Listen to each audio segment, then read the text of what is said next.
here we are in the Golden Idol. The case of the Golden Idol. There's some other stuff of the Golden Idol, but I'll probably play another day. But this is the end of the base game. Now we finished the game, and it surprised us with an epilogue, which looks like it might be a little bit, might be quite short. So, if this is just like a mini video, we'll tack it onto in the same day. It'll be like a bonus video, but we'll see.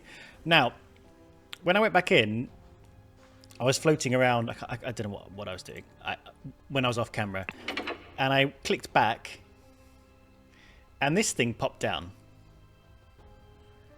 So I thought, let's look at that. We might have looked at it already. It might have been the epilogue that we already saw, but let's have a little look at that before we do the epilogue chapter. Okay, yes. Yeah. Okay, that's fine. That's what we saw. That was the closing little animation.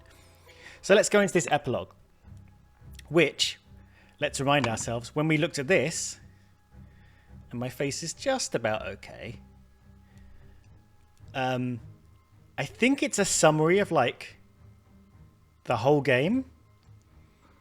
So let's have a little read. My face, just so you know, it's only covering one name square. So it's going to be a first name somewhere. We'll get to that. So scroll 1. Someone left us something to the... one of these. Let's in his will, but then someone, on someone's orders, stole the something and accidentally stabbed someone. The something tasks someone to punish someone and recover the something, but his attempts were fruitless. And this is interesting because this is, I think, Dave Gorin throwing the idol out to little Pip. So maybe it's not a summary of all the events. Okay, there's a few things we can click on here. Let's just have a quick look at this. During one attempt, someone was captured and someone convinced him to join his side. Someone used the something to make himself young and infiltrated. So yeah, this is going to be something about Edmund Cloudsley. Yes, okay. Let's click the little things first, and then we'll get into the solving. Okay, how about that? Sounds great. Let's do exploring and then thinking. Let's not break a habit of a lifetime. Window. Ooh, outside the window, there's a guy. This man is not breathing. Donate to a veteran who lost his leg in the noble defense of his homeland. So that's a sign he's been wearing around his neck. And a half-empty bottle of gin. So this is a man that's been through hard times. A veteran. And this is your man, Walter. So this is in this room, we got Edmund Cloudsley, Walter Keane, and David Gorin. So clearly this is the conspiring room before Edmund Cloudsley becomes it's been a couple of days. Lazarus Hurst. Right. Edmund Cloudsley says, "Witness the power of the idol in my hands and swear loyalty to Lazarus Hurst. We will build the ideal society." Alright, and it's all set up, I think, to do an aging thing. So I wonder...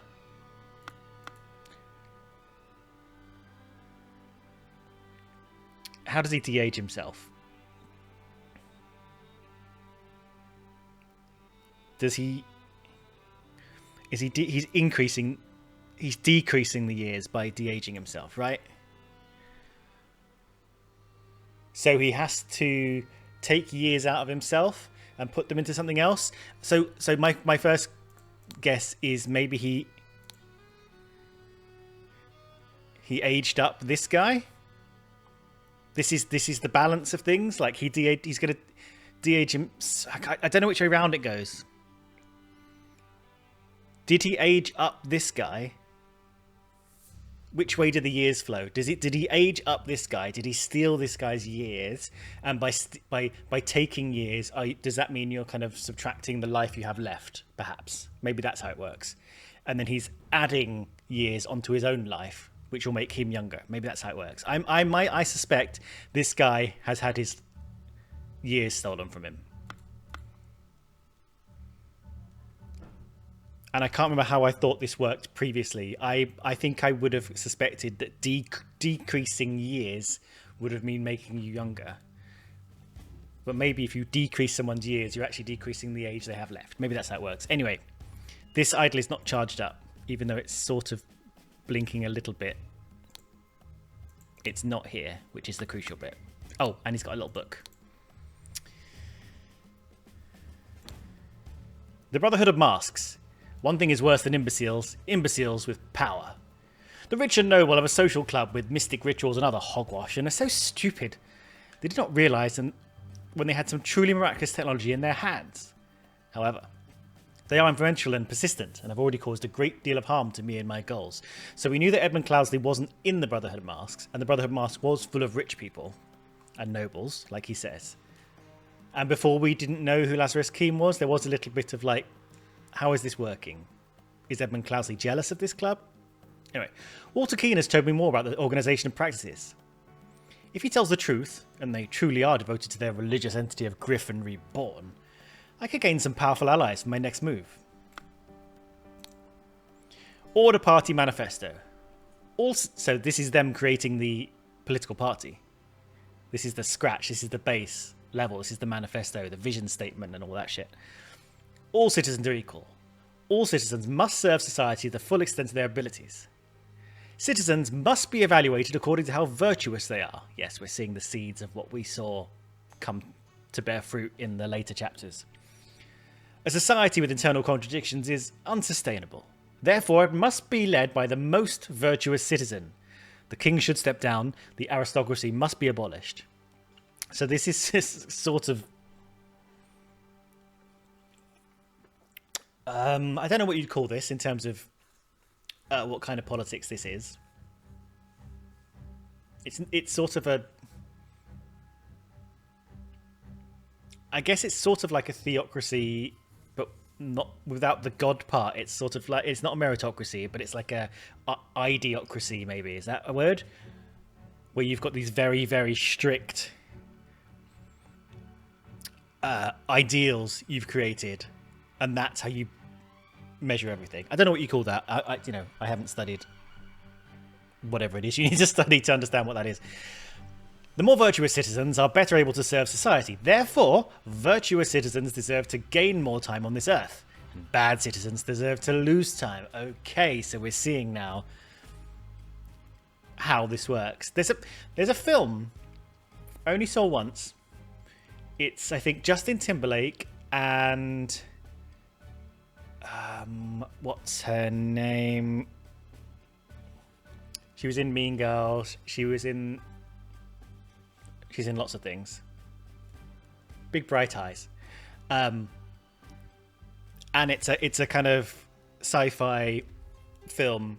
It's an imagined future where currency is lifetime, and you have to earn more minutes of your life to keep living, and the poor die young because their time runs out, and the rich just keep gaining and gaining more time. I can't remember how it went. Amanda Seyfried.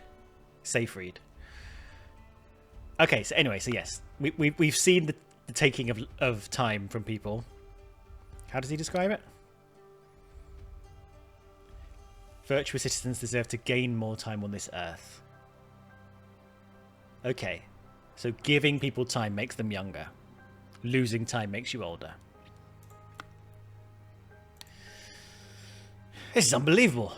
My pure Mary has joined in matrimony with that clown Peter Batley. She must have done it out of grief for my death.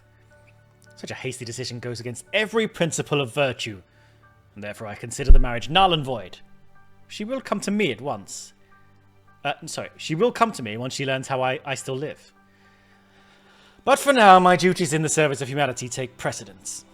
Okay, so now we see... Yeah, so there's several things going on. There's several... I think in the last part of this game, and possibly the last episode, I think I was trying to explain the several things Edmund Cloudsley was trying to achieve, and one of them was his love for Mary. So this is the virtue part. Society must be built on the principles of virtue.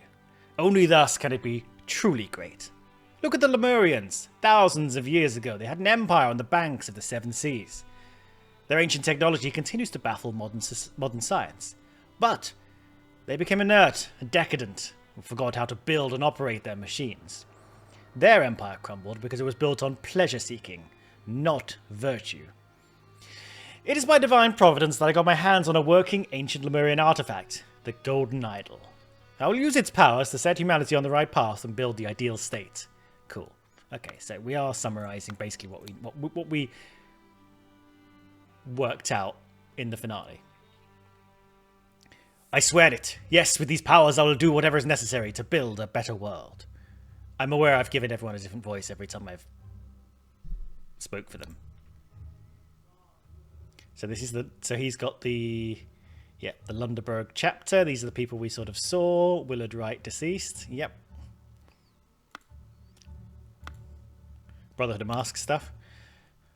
Yes, my lord. I swear my loyalty to you and will undertake whatever tasks are required of me. David, I thank you for dealing with all my challenges related to my death, and for keeping an eye on our new ally. I do feel I've impressed him, not only with the Golden Idol, but also with my vision of an ideal society. Come to our hideout on November 24th. We're ready for the next step. Alright, now time to explain everything, and I'm going to start with this middle one, because I sort of understood it. So this is going to be talking about the attempts to steal the idol.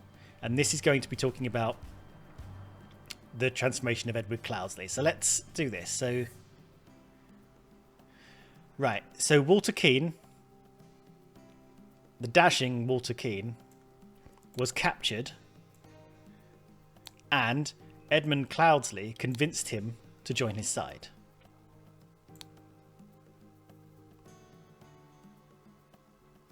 Maybe David Gorin did, actually.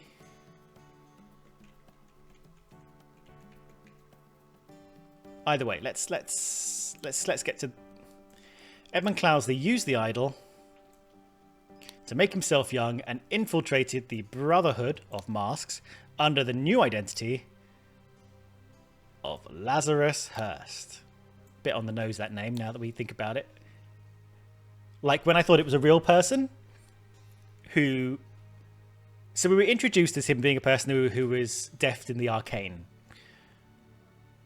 and helped bring Walter Keane back to health from the brink of death. And his name being Lazarus then felt like, oh, that's a bit of a wink and a nod to what he's doing, to the story of Lazarus and blah, blah. But actually, it's a completely invented person. He's called himself Lazarus as if to, almost in plain sight, mock the people around him who are unaware of his deeds. It's like he's wearing a big sign on his name tag saying, hey, guess what? I'm someone who's come back from the dead. Anyway, then he claimed to be the Griffin Reborn. We know that. And he transformed the Brotherhood into the Order Party. Cool. I think that was the easiest one. Let's have a look at this first one again.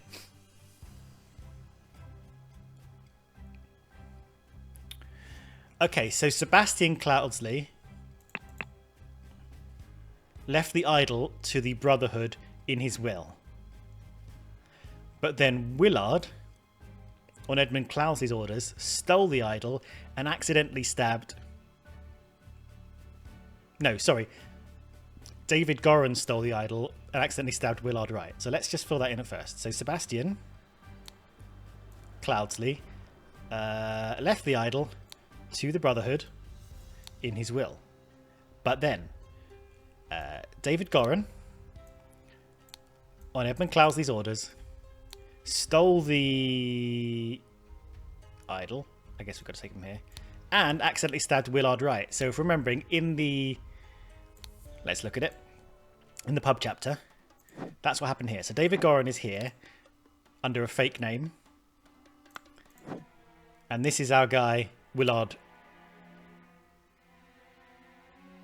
Wright, I think. And he stabbed him. And he was just meant to steal it while he was asleep, but when he opened the box, it was a music box, so it made a sound. It alerted Willard Wright. Willard Wright tried to fight back. Stab, stab, stab. So we go back to the epilogue. Now, the Brotherhood tasked someone to punish someone and recover the idol, but his attempts were fruitless.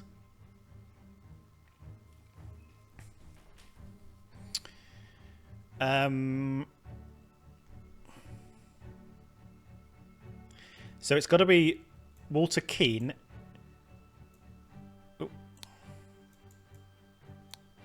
To punish Edmund Cloudsley. So these are in the dinner party chapter. Remember the servant, I can't remember what her name is, Ada, I think, had the letter from Walter Keane that instructed her how to poison Edmund Cloudsley and so on, which didn't work out, and recover the idol. But his attempts were fruitless. Cool. Now, in conclusion, so I'm not going to bother moving my face, but there is one first name here. So, Brotherhood Masters, someone and someone help someone seize power. So that's going to be Alistair Coke and James Turner. Helped. Are we going to call him Edmund Cloudsley or Lazarus Hearst? Let's call him Lazarus Hearst, because that's what he was operating under at the time, and I think that's all they knew him as. So let's call him Lazarus Hearst. Seize power in the country and enforce the rule of virtues by taking youth away from common people and giving it to the Order Party members. Right before the final showdown with the uncooperative king, yep, because they were marching on the king, someone wanted to kidnap someone but was shot by someone and the idol was broken. So who are we going to call this? We're going to go with Edmund Cloudsley, or I don't think it matters. Let's go with Edmund Cloudsley. He's the true guy, but it might be Lazarus Hearst. Wanted to kidnap his love, Mary Batley, as she is now, but was shot by Peter Batley with the cannon, and the idol was broken.